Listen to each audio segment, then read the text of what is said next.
Welcome to This Explainer. Today, we're diving into an absolute masterclass on the unwritten laws of cinematic storytelling and, frankly, audience manipulation. We're going to look closely at that invisible architecture, the stuff that makes your heart pound, your palms sweat, and keeps your eyes completely glued to the screen. If you've ever wondered how a masterfully crafted scene gets inside your head and pulls your strings, well, you're in exactly the right place. To start things off, I want you to picture an incredibly ordinary scene. Two people are just sitting at a table having a completely mundane, innocent little chat. But here's the catch. There's a bomb ticking underneath that table. Nothing happens for a while, and then boom, an explosion.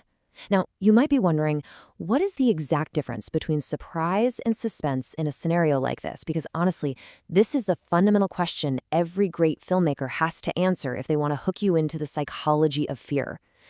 Think about it. If that bomb just goes off out of nowhere, what actually happens? The audience gets, 15 seconds of shock? They're surprised, sure, but right up until that explosion, they were just watching a totally boring scene with zero stakes. Now, what if we flip it? What if the audience actually knows the bomb is there? They know it's set to detonate at exactly 1 p.m., and there's a clock on the wall clearly reading 12:45. Suddenly, that exact same innocent conversation becomes agonizingly fascinating. The audience is practically screaming at the characters, "Stop talking about the weather, there's a literal bomb beneath you." By giving the audience that piece of information, we trade 15 seconds of cheap shock for 15 solid minutes of pure, gripping anxiety. Okay, let's dive right into the master blueprint we're going to use to reverse engineer the perfect film today. We're covering 1. Surprise versus suspense, 2. The illusion of time, 3. Cinema versus literature, 4. The magic of illusion, and finally, number 5, the cinematic steel structure. Starting off with section 1, surprise versus suspense, where information is absolutely your best currency. Listen, if you take nothing else away from this explainer, remember this one thing. Information is the ultimate currency of suspense. To create real, palpable emotional tension, the audience must be perfectly aware of the facts. Without information, there's no anticipation, and without anticipation, no suspense. So you basically follow this golden recipe. Step 1, you establish the ordinary setting. Step 2, you reveal the hidden danger to the audience, and critically, only to the audience. Step 3, add a ticking clock. When you do this, you force the viewers to participate emotionally. They aren't just passive watchers anymore, they're intimately involved. They feel this deep anxiety for the characters on screen, even if, and this is wild, even if they don't really like the characters. The sheer apprehension of the danger is just way more powerful than whether a character is likable or not. And this perfectly explains why the traditional mystery genre, your classic whodunit, often completely falls flat in cinema when it comes to tension. A whodunit is basically a purely intellectual puzzle. It's like doing a crossword. There's no real emotion in it. You're just enduring this laborious investigation, waiting around to find out who committed the murder at the very end of the story.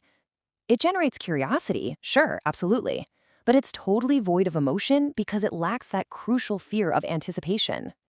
Moving right along to section 2, the illusion of time and how controlling it means controlling emotion.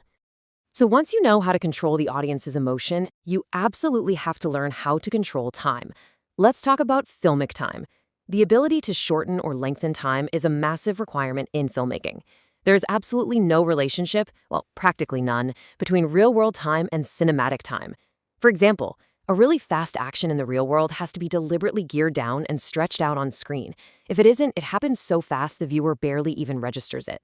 It takes a ton of know-how to handle this flux of time, expanding a tense moment so the audience feels the agonizing weight of every single second.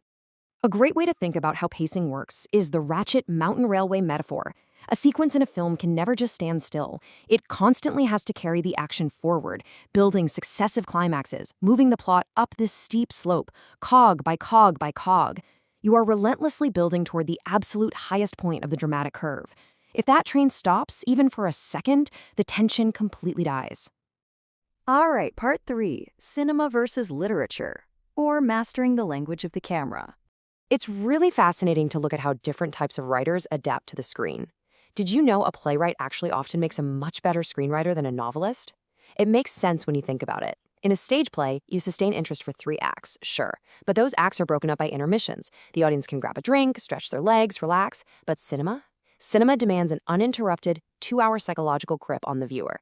A filmmaker has to hold that audience tightly without a single break, which requires this incredibly steady, relentless development of plot and visually gripping situations. Get this. If you wanted to perfectly translate a true literary masterpiece, a dense novel where every single word has a precise function, into the visual language of the camera, it would take up to 10 hours of screen time. That's literally why strict adaptations of massive novels so often fail. To put it in perspective, cinema is actually a lot closer to a short story. It's a sustained, singular idea that you consume in one sitting, culminating in one powerful climax. Next up, Section 4, the magic of illusion, and the technical trickery behind it all. So how do we actually create these gripping visual realities? Well, sometimes you need to shoot in a totally impossible location, say a massive, cavernous museum where there just isn't enough light for the cameras. Enter brilliant in-camera optical illusions like the Schuftan process. This is so cool. You set a mirror at a 45-degree angle to the camera. In that mirror, you reflect a fully lit miniature model or even a painting of your grand location. Then you carefully scrape away the silvering on the mirror in very specific strategic places. Through those transparent holes you just scraped away, the camera films the actual live action set and the actors standing behind the mirror. On film, the live actors and the miniature perfectly blend into one massive, entirely impossible environment. Magic. But hey, illusion isn't just visual, right? Audio techniques evolved right alongside the visual ones to let us directly into a character's mind. To reveal inner thoughts, you don't need to awkwardly introduce some useless side character just so the hero has someone to explain their feelings to. Instead, you can use stream of consciousness audio. You just play their internal monologue, or even symbolic sounds directly over the soundtrack. Let me give you an absolutely stunning example of an auditory illusion.